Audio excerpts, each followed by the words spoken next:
بعد قلبي. شو اسم هذا المكان بلا زحمه عليك؟ قرار شمال. قرار الشمال. زين تطلع هسه السليمانيه انت؟ ان شاء الله. الله يسلمك اخوي، اني خطارك من دياله جاي.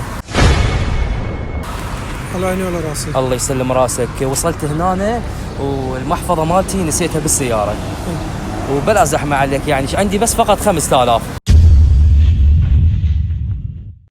واريد اطلع السليمانيه وعندي مريض بمستشفى الفاروق. تدلل. اذا ممكن ويا النفرات، يعني بلكت الله ويا النفرات شايل بس 5000. بيش النفر هنا؟ 10000.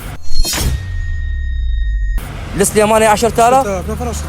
اذا بلكت 5000 عندي انطيك اياهن، واذا ما صار عليك زحمه ويا النفرات توصلني، لين خطارك جاي من دياله وما اعرف اي حد هنا وعندي مريض بسليمانيه. تدلل.